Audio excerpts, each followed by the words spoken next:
Agradecidos por tanta bendición, Señor. Gracias por este bello tiempo de alabanza y adoración en tu presencia. Y ahora que nos disponemos a entrar en tu palabra, sabemos que igualmente tú hablarás a nosotros, que podamos ser receptivos a tu palabra, que podamos dejar atrás preocupaciones, presiones, todo lo que podamos, lo que puede estorbarnos para verdaderamente escucharte a ti, que lo podamos dejar, Señor, y eliminar, y poner nuestra atención y nuestro enfoque únicamente en tu palabra, que a través de tu Santo Espíritu tú nos la aplicas, nos hablas, nos enseñas, nos reprendes y nos animas, Señor. En el nombre de Cristo Jesús te lo pedimos. Amén. Bueno, entonces ustedes ya saben la información, la general acerca del libro de Samuel, ¿verdad? ¿Quién es el escritor? ¿Quién es? La fácil, pues Samuel, ¿verdad? Es el libro de Samuel, pues de Samuel. ¿Okay? Pero vimos, ¿verdad?, que el libro de Samuel habla sobre la muerte de Samuel, ¿verdad? En el capítulo 26, y el libro tiene 31 capítulos. Entonces, ¿quién escribió los siguientes capítulos de 1 de Samuel y quién escribió 2 de Samuel?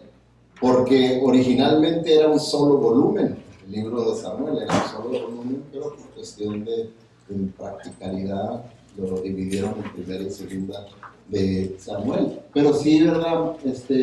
Sabemos por lo que dice la Biblia, son conclusiones que sacamos. Dice ahí que todo lo que hizo David mientras era rey está incluido en la historia escrita por los profetas Samuel, Natán y Gad. Quiere decir, ¿verdad?, que lo más probable es que estos tres fueron los que contribuyeron para escribir este volumen, un solo volumen que se llamaba Samuel, los escritos de Samuel. Ahora, tenemos que saber que Samuel, él fue el primero que estableció lo que se considera una escuela de profetas.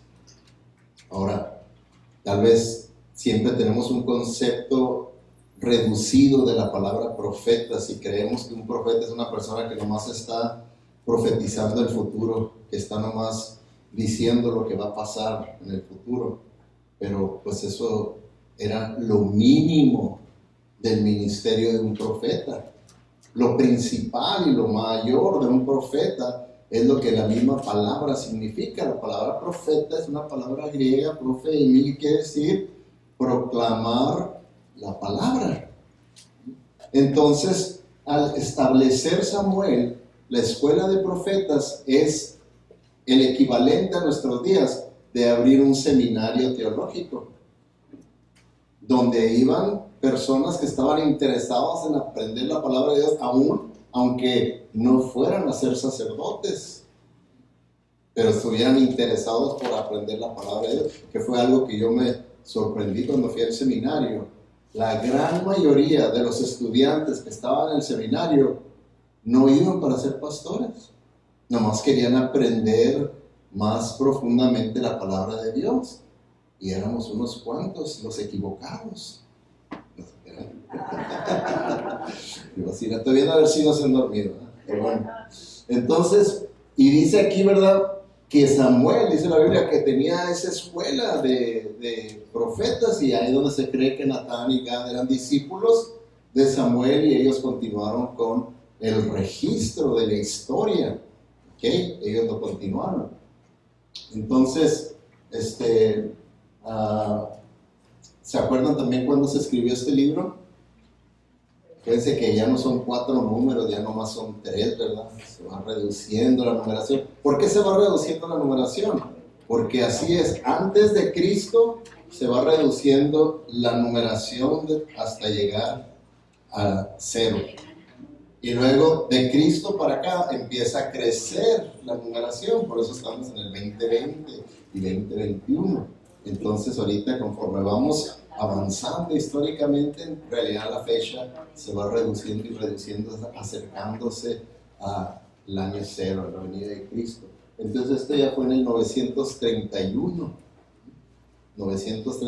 antes de Cristo, cuando se escribió el libro de Primera de Samuel.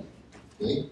Y bueno, como vimos, ¿verdad? Que era un libro de transición. Eso es bien importante siempre entender la naturaleza del escrito para poder en la interpretación interpretar correctamente. Por eso se lo sigo insistiendo y recordándoles que el libro de los Hechos también es un libro de transición. Y ahí es donde se cometen muchos errores de interpretación al no entender la naturaleza del libro, ¿verdad? Que es un libro de transición. Y en el bosquejo que les di la semana pasada, pues ahí pudimos ver las 3 transiciones que hay y que ahorita pues se los resumo, ¿verdad? El bosquejo enseñándoles las 3 transiciones para que recuerden. La primera transición de liderazgo es de Elí a Samuel. ¿Okay? Esa es la primera transición, hay un cambio. Así como en las carreras de relevos, que uno corre, ¿verdad? Con la batana, va corriendo, corriendo, corriendo, y el otro empieza a correr y se la pasa, así también, ¿verdad? Vemos que Elí le pasa el liderazgo de juez a Samuel. Y Elí, que era el juez y sacerdote, se la pasa a Samuel. Y ahora Samuel es el juez y va a ser el último de los jueces y el mejor de los jueces. El mejor de los jueces. ¿Ok? Y luego la segunda transición que hay aquí de liderazgo es de el juez Samuel, el último, y al primer rey de Israel, a Saúl. Ahí está el cambio, la transición. Y la tercera transición de liderazgo es del primer rey, el rey elegido por los hombres, Saúl, pasa el liderazgo al rey elegido por Dios, David. ¿Okay? Esas son las 3 transiciones que vemos, y es así donde, como podemos nosotros ver, el por qué se le conoce como un libro de transición al libro de Samuel. ¿Okay? Y alcanzamos a ver una lección práctica, pero que es una lección muy importante, la apatía espiritual, lo dañino que es la apatía espiritual. Y vimos como ejemplo a este juez y sacerdote Elí, cómo él falló a Dios, falló a su familia, falló a la nación a la que debería de haberle dado liderazgo, falló por su apatía. Su apatía, y vimos que la apatía es una condición espiritual y que es dañina en todas las áreas de nuestra vida. ¿Por qué? Porque es una condición en la que estamos. Y la apatía quiere decir indiferencia a las cosas de Dios. Lo que sea, ¿verdad? Que hay que orar, no hay tiempo. Que hay que estudiar la palabra de Dios, no hay tiempo. Que hay apatía, tengo que envolverme, tengo que hacer esto, nada, no hay entusiasmo, no hay preocupación por la gente perdida a mi alrededor. No le hace que mi papá no conozca al Señor, no le hace que mi mamá se vaya al infierno, no le hace, apatía, esa abulía de que, whatever, al cabo que Dios está en control y Dios sabe todo y estamos en las manos de Dios y lo hacemos todo de una manera que no es bíblica, aunque usemos terminología bíblica y aunque parezca que estamos hablando bíblicamente y espiritualmente, estamos excusando apatía y apatía. Y es bien peligroso, y vimos dar los ejemplos de cómo perjudicó a Elí en su ministerio, en su servicio al Señor. Y vimos, ¿verdad?, que todos nosotros somos sacerdotes de acuerdo a la palabra de Dios. Entonces no nos la podemos zafar, nosotros también tenemos que cumplir con nuestro sacerdocio, con nuestro llamado que el Señor nos dio. Y acuérdense, lo sencillo, sacerdocio quiere decir simplemente que somos intermediarios entre al Dios santo que ya conocimos y el pecador que aún no lo conoce. Eso es lo que era el rol de un sacerdote, ser un intermediario. Y eso es lo que somos nosotros. ¿Por qué? Porque Dios usa medios para alcanzar. Dios usó algún sacerdote o sacerdotes intermediarios para su salvación. Así lo quiere usar a usted también, igualmente. como un intermediario.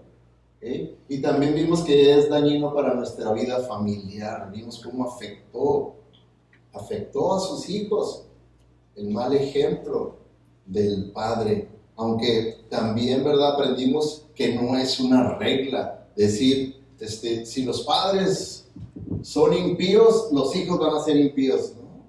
Yo he visto y he conocido de padres que son impíos y salen unos hijos ejemplares. Como también lo opuesto, de padres que son ejemplares, hijos que son hijos de Satanás.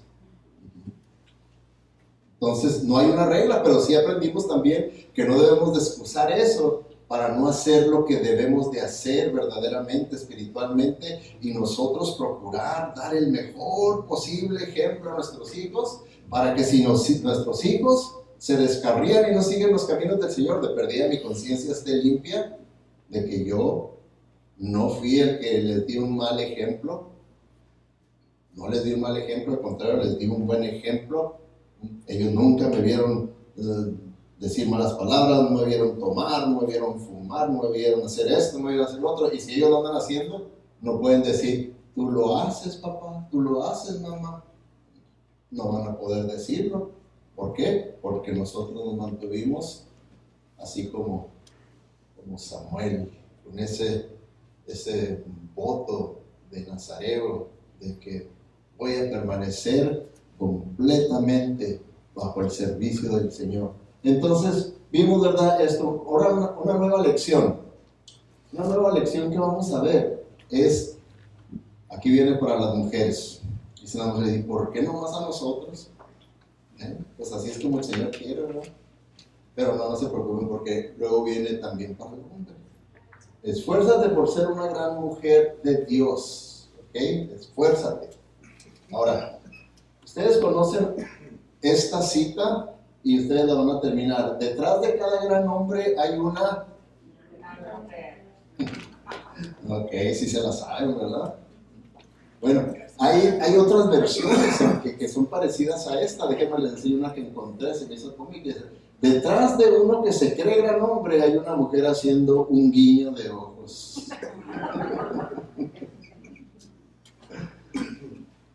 No es usted, ¿verdad, hermana, la que hace eso? Y luego también encontré otra que es muy cierta y que nos sirve de advertencia, ¿verdad? Porque dice, detrás de cada hombre exitoso está su mujer. Y detrás de la caída de un hombre exitoso suele haber otra mujer. ¿Les digan? Cuidadito. Si ya uno ha logrado un buen testimonio por años, en un momentito aquello se le puede venir abajo. Se le puede venir abajo. Entonces, pero esta es la buena. Detrás de todo gran hombre hay una gran mujer, ¿verdad? ¿Por qué? Me gustó una ilustración que vi. ¿Por qué es un gran hombre? Dice, porque hay una gran mujer detrás, de esta manera. Está piloteando, pero...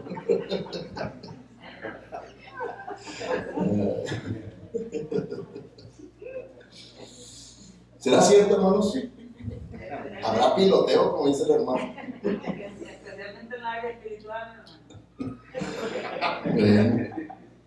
Entonces, vamos a ver a una gran mujer, ¿okay? Y esa va a ser Ana, la piadosa madre de Samuel, porque así como vimos, ¿verdad?, el mal ejemplo que Elí les dio a sus hijos, ahora vemos a una madre que es una gran influencia piadosa para su hijo, ¿verdad?, a Samuel. Y vemos, ¿verdad?, aquí a Ana, que es un ejemplo para que toda mujer pueda seguir. Por eso es que se usa mucho también en mensajes en el Día de la Madre, usar a Ana como ejemplo, ¿verdad?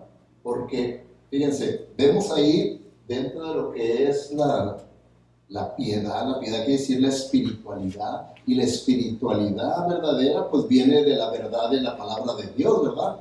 No hay tal cosa como hoy en día mucha gente dice, yo soy espiritual, no tengo religiones, nomás soy espiritual. Pues serás espiritista, pero espiritual no entiende ni lo que es, ¿verdad? La verdadera espiritualidad proviene del conocimiento de la verdad absoluta de la palabra de Dios y de vivir esa verdad. Entonces una persona es espiritual. Y eso es lo que es la palabra piadosa. Y Ana es lo que era, es una mujer. Y vemos que apreciaba la maternidad, porque si ustedes somos sinceros, vemos que poco a poco, esto se está acabando, el que las personas aprecien la maternidad. Yo recuerdo cómo hubo dos cosas que me impactaron en viajes que hicimos mi esposa y yo, y que íbamos de turistas con un guía allá en Europa, y entrábamos a unas iglesias hermosísimas, increíbles, pero impactaba que nos decían, estas iglesias ya no están en operación porque nadie viene en la iglesia. En la mayoría de las personas de aquí, de este país o de esta, son ateos. Oh, pues podemos tener cultos aquí, unas iglesias. Y luego otra de las cosas que me decían, la mayoría de los matrimonios aquí, de las parejas, no tienen hijos.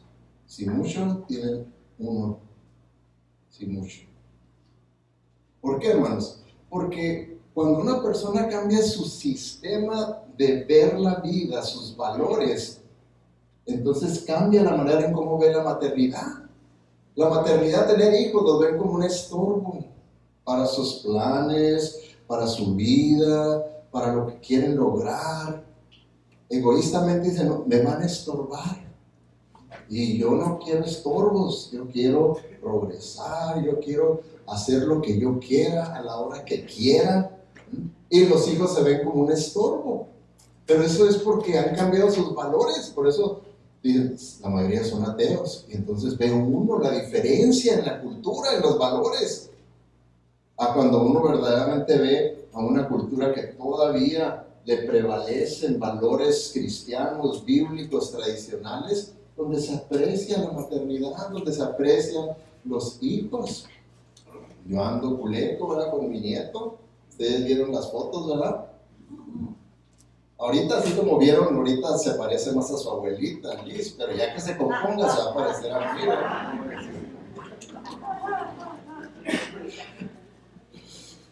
Lo bueno es que no está aquí, ¿verdad? Pero eso, el de apreciar la maternidad, cada vez y más se va perdiendo. Mientras más la persona vaya, sin darse cuenta, muchas veces aquí nosotros en Estados Unidos, absorbiendo la cultura del mundo, de la sociedad, y abandonando los valores cristianos, más se va retirando de apreciar la maternidad. Más y más. Cuando la Biblia, con el Salmo 127:3, que es lo que vemos, que Ana creía en la palabra de Dios, dice, ¿no ves que los niños son el mejor regalo de Dios? Los bebés son una recompensa del Señor. ¿Usted cree que esas personas ateas allá donde andábamos lo ven así? ¿Creen ustedes que lo ven así? No, porque sus valores son otros ya, son humanistas, son egoístas. El humanismo, acuérdense, les he dicho, si quieren ver la diferencia, el humanismo es un sistema y el centro de ese sistema es uno, el ego. Soy yo el centro del humanismo. Y el centro del cristianismo es Cristo. Cristocéntrico y egocéntrico. Dos sistemas completamente diferentes. Completamente diferentes. Y es ahí donde entra la lucha espiritual. ¿A cuál le voy a entrar yo? ¿O voy a querer hacer una combinación de Dios? Pero que Jesucristo dijo, no. O uno o el otro. Entonces, ella apreciaba la maternidad a tal grado que en aquel entonces, hermanos, la mujer apreciaba tanto la maternidad que el no poder tener hijos lo consideraban ellos que estaban malditas por Dios. Y para ellas era la mayor bendición tener hijos. La mayor bendición. Por eso es que este salmo refleja cómo veía la maternidad la mujer. Dice, los niños son el mejor regalo de Dios. No hay nada más valioso, para ellos no había nada más valioso. Ni el oro, ni la plata, ni los diamantes, ni los rubíes, nada tenía más valor que un hijo.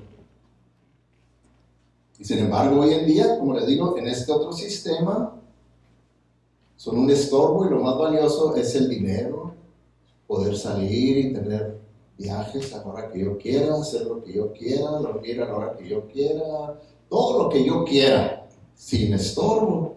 Los hijos, sin estorbo. Entonces, es porque son dos valores diferentes, dos perspectivas de la vida que son completamente opuestas. Y entonces vemos que ella sí tenía este aprecio. Por eso, ella que fisiológicamente no podía dar a luz, estaba estéril, su petición de ella y su petición era el tener hijos. Ella no decía, hijo, qué bueno que yo no pueda tener, hijo, así yo puedo hacer lo que yo quiera, ¿verdad? Las que están malditas por Dios son las que están teniendo hijos, pero yo, no, al contrario. Por eso ella la vemos ahí en 1 Samuel 1:11, dice, entonces hizo este voto, Señor Todopoderoso, cuando fue al templo, dice, si te dignas mirar la desdicha de esta sierva tuya. ¿Por qué se sentía desdichada? Porque no podía dar a luz. La desdicha de esta sierva tuya, y si en vez de olvidarme, ¿te acuerdas de mí? Ellas creían, Dios se olvidó de mí cuando no podían dar a luz, y me concedes un hijo varón, yo te lo entregaré para toda su vida y nunca se le cortará el cabello. Como hubiera gustado que mi mamá hubiera hecho este voto. Pero bueno, entonces,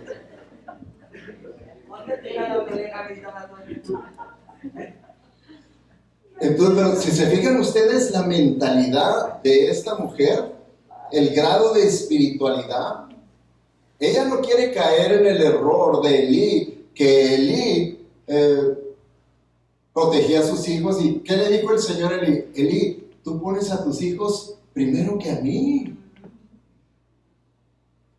Los pones primero que a mí. Y ella no, ella a pesar dijo, Señor, si tú me haces este milagrote de darme un hijo varón, no creas que yo voy a hacer lo que Elí, yo te lo voy a entregar a ti, yo te lo voy a dar a ti, yo voy a reconocer que viene de parte tuya, que fue un milagro tuyo, con un propósito tuyo, y lo voy a poner a tu servicio y a tus propósitos. Díganlo, la espiritualidad, la sensitividad espiritual de esta mujer. Entonces, ella presagia la maternidad, y también parte de evidencia de esa piedad, de esa espiritual, es que era una mujer de oración ferviente. Oración ferviente. Y eso es algo en el que podemos nosotros estar fallando y estar mostrando la actitud de Elí, de que podamos nosotros tener esa apatía hacia la oración, el que en realidad no le demos valor, no tengamos un gran interés por la oración y caigamos en un error hasta doctrinal teológico y usarlo como excusa y decir, al cabo que Dios es soberano, Dios sabe lo que Él está haciendo y Él de todos modos va a hacer como Él planea las cosas. Y pues, ¿para qué orar? ¿Para qué orar? ¿Creen ustedes que sea bíblica esa actitud? Por más que una persona diga, soy y puedo mostrar bases bíblicas, entonces, ¿Jesucristo se equivocaba en orar? Porque ¿verdad que Él pasaba horas y horas orando, dice la Escritura? Porque Él no sabía teología como nosotros, porque Él no sabía sana doctrina como nosotros, por eso es que Él oraba horas y horas, o porque es que nosotros estamos equivocados si no verdaderamente entendemos lo que es la oración, el poder de la oración, que no tiene ninguna contradicción con la soberanía de Dios, No tiene ninguna contradicción bíblicamente. Nosotros tenemos el gran privilegio, la gran responsabilidad de practicar esta clase de oración ferviente, oración ferviente, que es lo que vemos con Ana, que ella practicaba oración ferviente. Fíjense cómo dice ahí en 1 Samuel, cuando estaba en el templo, dice, y mientras ella oraba largamente delante del Señor. Aquí vemos, ¿verdad?, que esto es evidencia de una persona que verdaderamente tiene una vida de oración. Uno se puede dar cuenta cuando uno le dice a una persona, hermana, llénase más del Señor, amén. ¿Qué dijo? ¿Verdad? Ni se entendió qué dijo y terminó en 3 segundos. Y puede usted decir, esta es una persona de oración. Puede uno decir, la persona sabe un rezo y lo dice lo más rápido posible y amén y vámonos. Sin embargo, ella estuvo de tal manera que Elí, que estaba allá sentado, nada más la veía y decía, yo creo que él estaba impuesto a la gente que venía y nada más hacía su rezo y vámonos. Y pues ve a una mujer que verdaderamente está orando y dice, hey mujer, andas borracha. No, estoy orando. ¿Qué borracha? Ni que nada, estoy orando, pero fervientemente. Estoy derramando mi corazón, estoy derramando mi alma ante el Señor. Tengo una grande petición al Señor. Y por eso yo estoy orando. Y era una mujer de oración ferviente. De tal manera que dice la Biblia que Dios permitió que ella quedara embarazada. Dios lo permitió, escuchó y dice, cuando nació el niño, Ana le puso por nombre Samuel. Y lo que está en amarillo es lo que significa la palabra Samuel. Porque Dios contestó su oración. Entonces ella misma, fíjense lo que es esa mujer de la conciencia, dice, para que yo nunca me olvide, le voy a poner Samuel. Para que estar siempre consciente cada vez que lo vea, cada vez que le llame Samuel, que esto Dios me lo dio, que viene de parte de Dios, que este es un regalo de Dios y que le pertenece a Dios. Por eso le puso Samuel. Y que era producto de su ferviente oración. Entonces, debemos nosotros orar. Debemos siempre orar y hacer oración ferviente. Porque eso es lo que nos dice la Biblia. Fíjense en Santiago 5:15, ¿qué dice? La oración intensa y persistente es poderosa cuando tiene sus raíces en una vida recta. ¿Qué es lo que la Reina dice? La oración del justo puede mucho. Pero esto es lo que verdaderamente cuando uno desglosa el significado de las palabras, es eso. La oración intensa y persistente es poderosa cuando tiene sus raíces en una vida recta. Lo que la Biblia misma dice, una persona recta en correcta relación con Dios va a orar de acuerdo a la voluntad de Dios y Dios contesta nuestras oraciones, pues de acuerdo a su voluntad.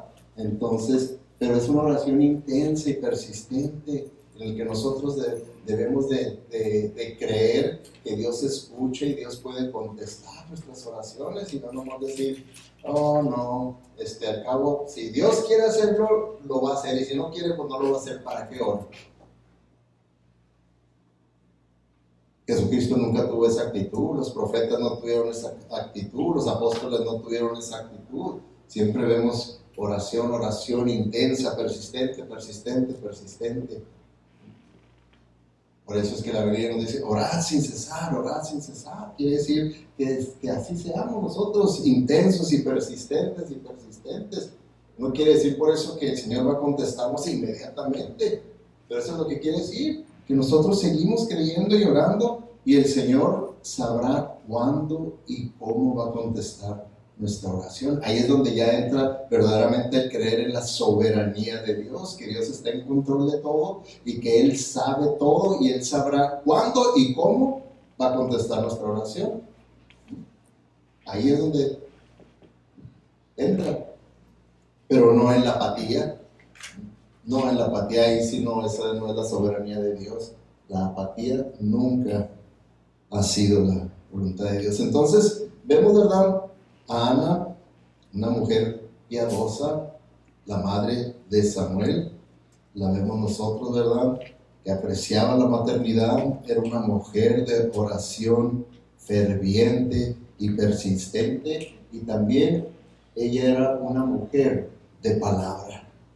Una mujer de palabra. Lo que ella prometía lo cumplía. Dice, si me das un hijo, yo prometo, te lo entregaré para que te sirva solo a ti todos los días de su vida, como prueba de que te pertenece, nunca se cortará el cabello. Vemos aquí, ¿verdad?, que ella promete. Ahora, si ustedes han estado leyendo, lo cumplió. Sí cumplió su promesa. ¿Se imaginan qué duro de haber sido no poder tener hijos? Y Dios le concede tener hijos y tener que entregarlo. En cuanto dice que ya el niño, ¿verdad?, estaba listo. Lo dejó de amamantar. Sí. Entonces dice que lo llevó al templo. Y fíjense qué duro. Una mujer piadosa, espiritual, irlo a poner en manos de Eli. Pero era la fe de ella y que ella cumplía su palabra. Y ella continuó teniendo influencia sobre su hijo, ¿verdad? Porque iban y visitaban. Dice ahí la escritura que ellos eran fervientes en ir al templo. Y entonces vemos, ¿verdad?, cómo el Señor estaba llevando a cabo su plan. Porque Samuel, debemos de entender muchas veces, cuando hablamos de los grandes de la Biblia, decimos, sí, Abraham y Moisés, los grandes del Antiguo Testamento, pero Samuel está entre ellos. Samuel está entre ellos en cuanto a grandeza de hombre. Samuel. Pero lo que pasa a veces es que se enfoca uno nada más en ciertas personas, como cuando uno piensa en un grande de la Biblia, casi todos, Pablo. Pero hay otros grandes hombres de la Biblia, como lo es Samuel, que fue un gran hombre de la Biblia. Entonces vemos, ¿verdad?, que ella era una mujer de palabra, lo que prometió, y es algo que nosotros tenemos que hacer, porque muy a menudo, cuando tenemos una gran crisis en nuestra vida, tendemos a orar al Señor con una mayor intensidad, y en esa oración hasta hacemos promesas. Señor, si tú, Señor, sacas adelante a mi papá, a mi mamá, a mi hijo, lo que sea, en esta situación, Señor, yo te prometo. Como está uno consciente de su pecado, de sus faltas que a uno le ha tenido el Señor, y ahora yo vengo ante Él pidiéndole una gran petición, entonces como que quiere uno compensar y decir, Señor, yo reconozco que te he fallado en mi servicio, te he fallado en mi tiempo, entonces ahora yo te prometo que ahora sí voy a hacer esto, ahora sí te voy a servir, ahora sí te voy a dar, ahora sí voy a hacer. Y luego el Señor hace su obra, y aquello pasa, y no es que muchas veces nos sorprendamos y decimos, Señor, tú escuchaste mi oración, ahora yo voy a cumplir lo que te prometí, sino que nos la zafamos diciendo, bueno, no fue el Señor, fue mi tío que intervino, fue la terapia esa que le dieron, fue ese medicamento que le dieron, fue eso. Y no vemos que fue Dios el que obró a través de medios. Porque ¿cómo obra Dios? A través de medios, a través de medios. Entonces ese medio que el Señor haya usado, tenemos que ver que fue Dios. Por eso es que luego hay un dicho de que Dios obra de maneras misteriosas. Quiere decir eso, que Él usa medios que ni siquiera nosotros nos damos cuenta a veces cómo obró Dios. Ni lo podemos ver, ni lo podemos entender a veces completamente. Pero fue Dios el que obró. Y ahora me toca a mí cumplir mi promesa. Cumplir mi promesa. y no echarla a un lado, como que no fue Dios el que obró, sino que fue algo más. Y terminamos creyendo más en la suerte que en el poder de Dios y la intervención de Dios. ¿Okay? Y ella sí mostró que era una mujer de palabra, que sí tenía ella esa mentalidad bíblica. Bueno, entonces, como les dije, no tan solo es para la mujer, dentro de las lecciones prácticas también hay que ver, esfuérzate por ser un gran hombre, ¿verdad? Esfuérzate por ser un gran hombre, así como queremos que la mujer se esfuerce por ser una gran mujer, el hombre también debemos de esforzarnos, porque ¿verdad que no viene automáticamente?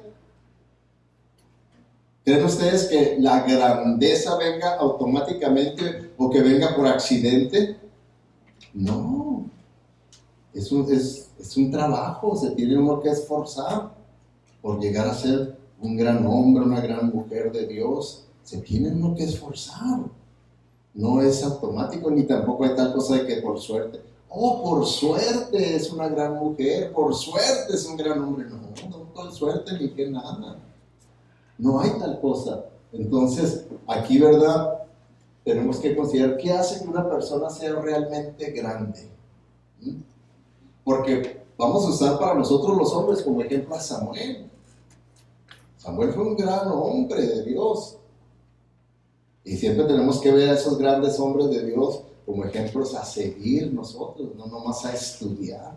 Los estudiamos para seguir el ejemplo de ellos, no nomás por aprender y estudiar. ¿Okay? ¿Qué es lo que hace una persona que sea realmente grande? Bueno, me gustó mucho la explicación que da Webster, el que hizo un diccionario y que, ¿verdad?, era un cristiano. Y dice él esto, Daniel Webster dice, la verdadera grandeza tiene como elemento indispensable y fundamental un gran respeto y sumisión a las verdades espirituales y eternas. ¿Capich? Ahí se los dejo para que vean. O sea que está diciendo que para verdaderamente llegar a ser un gran hombre, yo voy a tener que tener un gran respeto por la palabra de Dios y una gran obediencia por la palabra de Dios. Un gran respeto, una gran obediencia por la palabra de Dios, y esa va a ser la fórmula para que yo llegue a ser un gran hombre de Dios. ¿La Biblia? Entonces, ahí está, ¿verdad? El gran respeto, la actitud y la sumisión, que es la obediencia, el someterme. Ahí viene la acción, es actitud y acción. Las dos cosas van, actitud y acción. Entonces, así es, ¿verdad? Pero nosotros sabemos que nuestra sociedad poco a poco va dejando los valores bíblicos, valores tradicionales, y ahora juzga la grandeza por la fama de una persona, juzga la grandeza por el prestigio que una persona tenga, por el poder que la persona tenga, por la riqueza que la persona tenga. Pero para Dios no es así. Para Dios no es así. Por eso es que nosotros vemos a Samuel como un gran hombre de Dios. Y una de sus características que se ven aquí en su historia, en su vida, es que era un hombre íntegro. Un hombre íntegro que nosotros los varones necesitamos esforzarnos y trabajar por ser personas íntegras. ¿Qué quiere decir íntegro? Bien facilito, sencillo la definición. Integridad simplemente significa hacer lo correcto sin importar qué. Hacer lo correcto. Esa es una persona íntegra. Hacer lo correcto sin importar qué. ¿Okay? Íntegro es lo contrario a desintegrarse. Ustedes saben lo que es desintegrarse, ¿verdad? Es esto, desintegrarse. ¿Ok? Entonces, Quiere decir que una persona íntegra no se desmorona ante la tentación, no se desmorona ante la crisis, ante la necesidad. Él permanece igual, íntegro, de una sola pieza. No hace lo que, cuando uno no tiene integridad, viene una tentación y dice, bueno, pues negocios son negocios, y hace un apartamiento, hace separación en la vida. Eso ya es empezar a desintegrarse, cuando empieza a hacer partes en mi vida y digo, bueno, estos son negocios, bueno, acá esto sí es iglesia, esto sí es acá la familia, y esto es acá con los amigos, y empieza uno a desintegrarse cuando empieza uno a hacer esas separaciones y esas divisiones. Pero una persona íntegra, todo lo hago delante de la presencia de Dios, de acuerdo a la palabra de Dios, donde quiera que esté, y bajo cualquier situación y en cualquier condición. Y así fue Samuel. Ese es el testimonio que da la Biblia de Samuel, que fue un hombre íntegro, por eso fue un gran hombre. ¿Se fijan? ¿Verdad que no viene la integridad, el ser un gran hombre, no viene por suerte? No es automáticamente eso en la vida.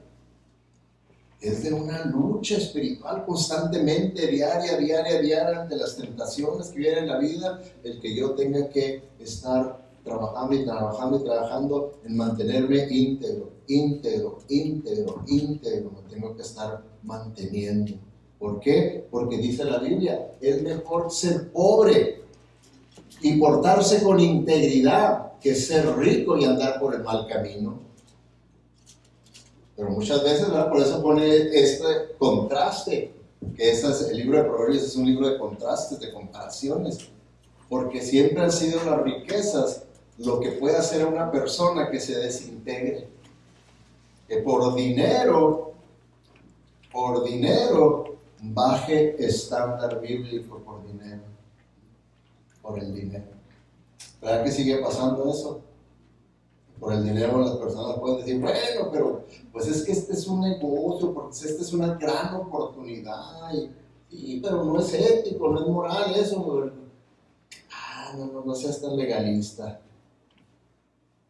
Entonces, la persona íntegra se mantiene íntegra y dice, no, esto no es correcto ante el Señor.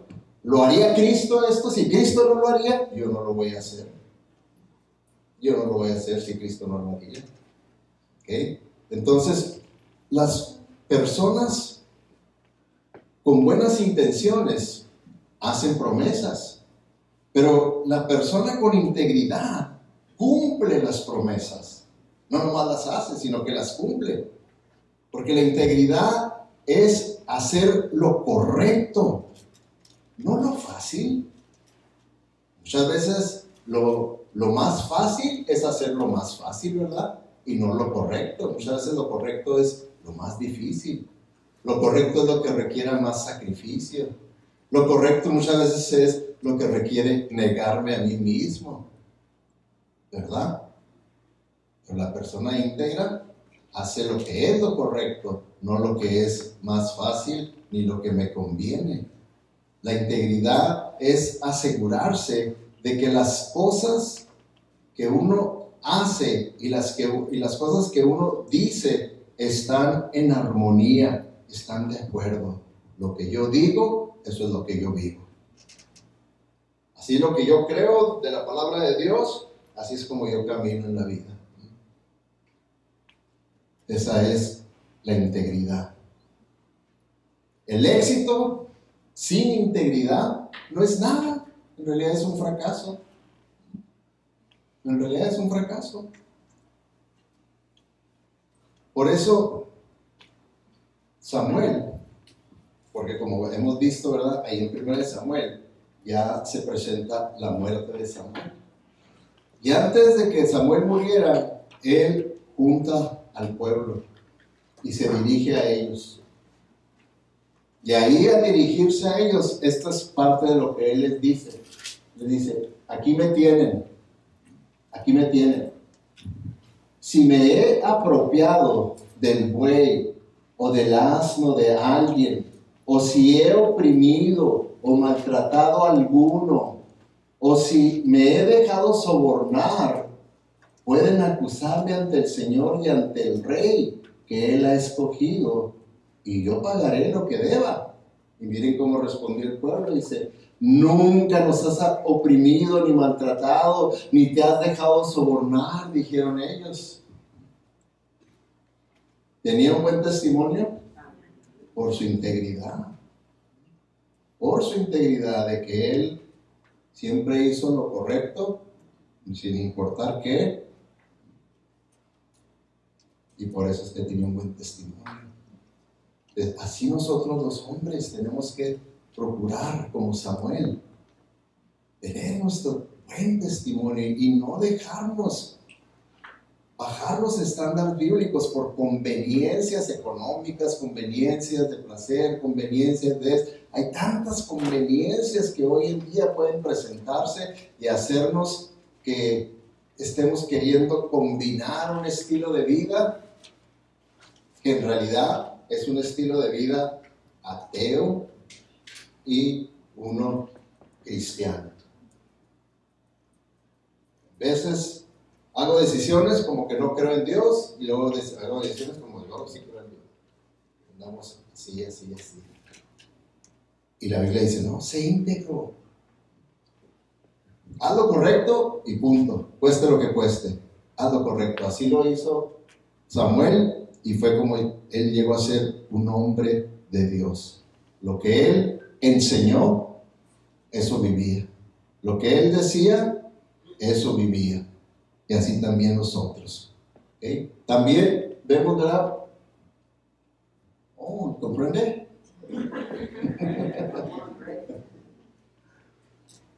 Samuel estaba ahí cuando era necesario pelear las guerras de Dios.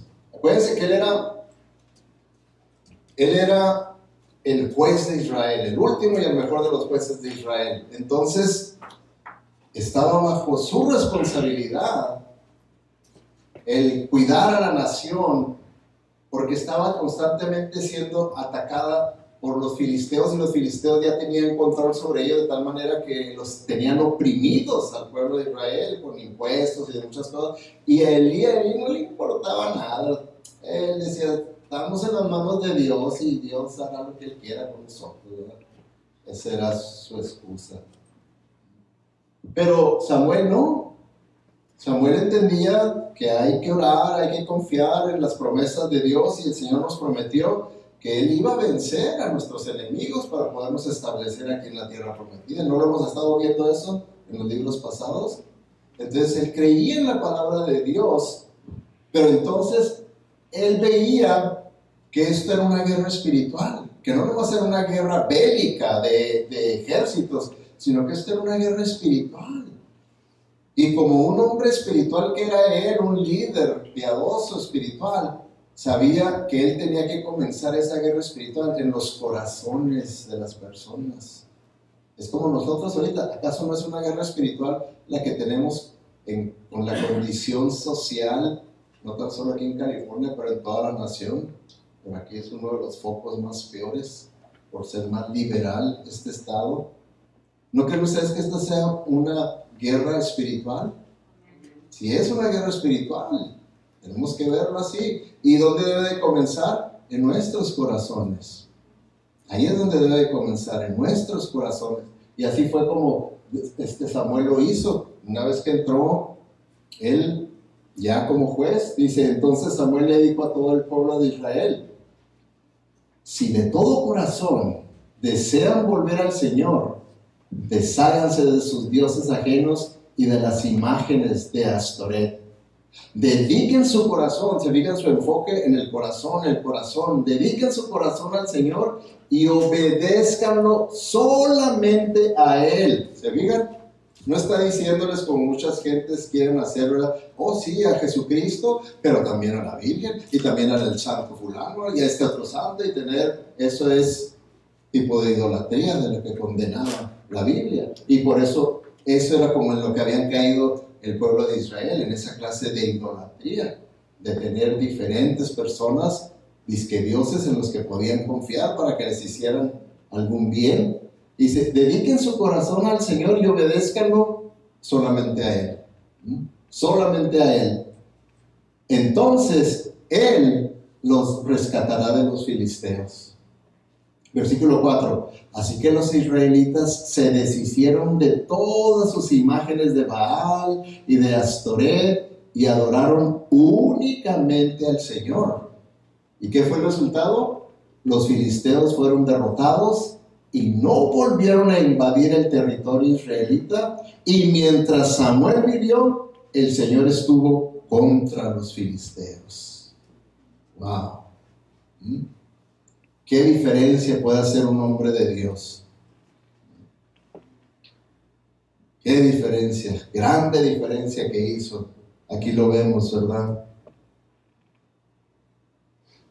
Entonces, vemos, ¿verdad?, el gran ejemplo de Samuel para nosotros como hombres, que debemos nosotros verlo de esa manera y ver nosotros que la guerra espiritual es una guerra espiritual que no tan solo se pelea dentro de uno, sino fuera de uno también. Porque muchas veces se cree, cuando se habla de una guerra espiritual, se cree que es únicamente, por ejemplo, cuando una persona está poseída por el demonio. Dice, hay que hacer guerra espiritual, está poseído por el demonio. Pero, hermanos, en realidad tenemos que entender que Satanás ataca de diferentes maneras. Y en cada manera que él ataque es una guerra espiritual. No nomás una sola clase de maneras. Porque Satanás, él es bien inteligente y en sus ataques empieza por niveles. Desde lo más bajito hasta lo máximo. Y él se va llevando los niveles conforme nosotros vamos perdiendo esa batalla. Por ejemplo, lo primero que él empieza es con la tentación. Si usted no lo ve como una batalla espiritual, confrontar la tentación en una batalla espiritual, usted ya perdió esa batalla. Usted ya perdió, usted va a caer en la tentación. Porque no lo ve que es un ataque de Satanás. No lo ve. Y por lo tanto no le hace una guerra espiritual. Entonces Satanás ahí dice, ok, está bien, aquí ya lo tengo, que siga la tentación. ¿Y qué es lo que viene pasando con esa tentación? Se convierte en una obsesión. Entonces ya la persona está obsesionada con aquello, obsesionado de que ya lo necesita, lo tiene que hacer, tiene que repetir, obsesionado. Satanás dice, Entonces le va a apretar otro poquito más y después de la obsesión viene la opresión. Estos tres pasos, la opresión, son Satanás obrando por fuera de uno, Y estos ataques de Satanás son parejos para creyentes y no creyentes. Y luego, después de la opresión, si también vence ahí en la opresión, viene la posesión. Que allí Satanás no puede con el verdadero cristiano en la posesión. Nomás llega hasta la opresión, todo lo que es por fuera, hasta ahí llega. Un cristiano puede ser oprimido por el diablo, pero no poseído por el diablo. ¿Ok? Oprimido, por eso cuando ustedes vean en iglesia y todo lo de que, ¡ay, un hermano se posesionó! No hay tal cosa bíblicamente, es error doctrinal, teológico. La persona que tiene que, donde el Espíritu Santo mora, no puede morar también Satanás, los demonios ahí. O es uno o es el otro. ¿Sí? Pero sí podemos nosotros ver la opresión que puede uno como cristiano tener, ¿verdad? Pero es por fuera. Pero tenemos que ver que la batalla espiritual no nomás es de esa clase. Como por ejemplo esto, ¿lo considera usted que es parte de la batalla espiritual? ¿Que las cajas? La elección de quienes nos representen, ¿será parte de la batalla espiritual? Claro que sí. Tenemos que verlo así. Tenemos que verlo así. Así también la Biblia lo veía. ¿Quién iba a ser el rey de Israel? Iba a haber gran diferencia entre si era el hombre del hombre o el hombre de Dios. Hay una gran diferencia. Y tenemos que ver lo que es una guerra espiritual. ¿Usted ve como una guerra espiritual lo que está pasando en nuestras escuelas aquí en California? ¿O canta usted que será, whatever will be? ¿O verdaderamente lo ve como una guerra espiritual que está quitándole los derechos a los padres, en el que ellos deciden porque consideran que usted es un ignorante, usted no sabe criar a sus hijos, entonces nosotros vamos a tomar el control y vamos a enseñarles lo que usted no les ha enseñado correctamente acerca de la sexualidad, acerca de esto, acerca del otro, y vamos a proveerles de todos los medios del medicamento para que si un niño quiere hacerse mujer, se haga mujer, y hasta le vamos a pagar la cirugía y todo. ¿No lo ve usted como guerra espiritual eso? En gran manera. Por eso es que uno debe luchar para que nos represente una persona con nuestros valores, como debemos estar orando y peleando y haciendo lo necesario para que la hermana América pueda representarnos, y no el que nos está mal representándonos a nosotros. ¿No le gustaría a usted que todos los legisladores de California fueran conservadores? ¿No le gustaría a usted? ¿Y por qué no son? ¿Saben por qué? Porque la gran mayoría de cristianos no quieren votar. O si votan, muchos votan mal.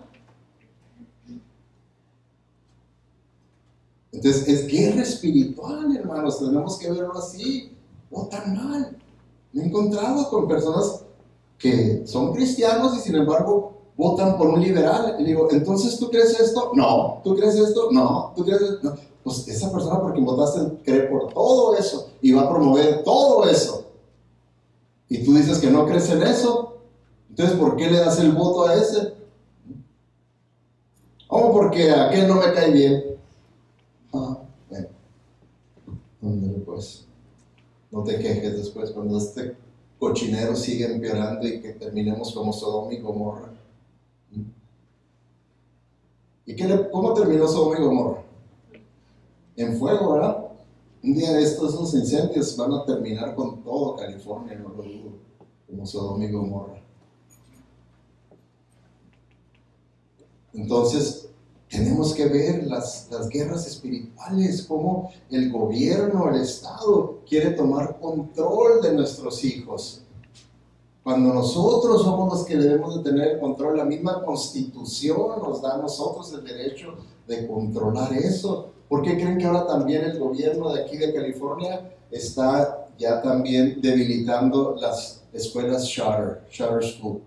Porque en la escuela charter school tenemos más control nosotros los padres que el Estado. Como nosotros estábamos aquí operando a través de charter school y nosotros teníamos el control de qué es lo que nuestros hijos estaban aprendiendo y oyendo y todo, pero ellos ya hicieron una ley para quitar fondos a las charter school, irlas debilitando para quitarlas, para poder, porque se dieron cuenta que estaban perdiendo el control de muchos niños y jóvenes a través de las charter school, y ellos quieren que vuelvan para ellos tener el control absoluto de ellos en su lavado de mentes que están constantemente haciéndolos. ¿Para qué? Para hacerlos seculares y que piensen igual que ellos y vivan igual que ellos y hagan igual que ellos y voten por ellos. ¿Qué no ustedes que esa no es batalla espiritual? Hay que despertar, hermanos, es batalla espiritual y tenemos que ver que Samuel estaba allí para hacer esas batallas espirituales. Y vemos, ¿verdad?, que hizo batalla espiritual comenzando en los corazones de las personas y luego ganaron militarmente por fuera. Ganaron militarmente y vencieron a los filisteos, y los filisteos nunca más pudieron contra ellos mientras Samuel estuvo bajo el liderazgo. ¿Serán nomás bonitas historias o serán verdad? Tenemos que ver que son verdad.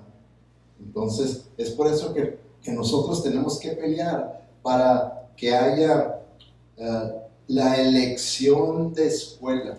O sea, ¿qué es lo que le llaman los vouchers? Que quiere decir que nosotros digamos, ok, si están gastando más de $1,000 al mes en mi hijo, en la escuela, que yo no estoy de acuerdo en esa escuela pública, no estoy de acuerdo que le enseñan, denme mejor ese voucher, ese vale, dénmelo a mí para yo llevar ese vale a la escuela que yo quiera.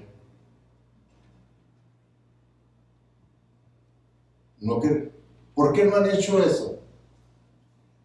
Porque no hay presión. Los legisladores es como funcionan ellos, por presión. ¿Y saben quiénes son los que les ponen más presión? Los seculares, los homosexuales, todo lo que es la depravación, son los que están constantemente presionándolos, y por eso hacen leyes que tienen que ver con favorecerlos. Y nosotros decimos, no me gusta eso, no me gusta lo otro, pero no hacemos lo que tenemos que hacer, de presionar, queremos vouchers, y escribirles y llamarles a nuestros representantes y van a ver que van a decir, ¿saben qué? Yo quiero que me reelijan y me están presionando muchos, voy a tener que empezar a presionar también en la legislatura para que demos vouchers, porque si no, no me van a reelegir. ¿Se fijan cómo funcionan? Solamente así, con presión. Así es que hay que ver eso como una de las guerras de Dios para nosotros, que debemos de envolvernos como Samuel se envolvió en las guerras de Dios, envolvernos nosotros también en las guerras de Dios. ¿Listos? Vamos a orar.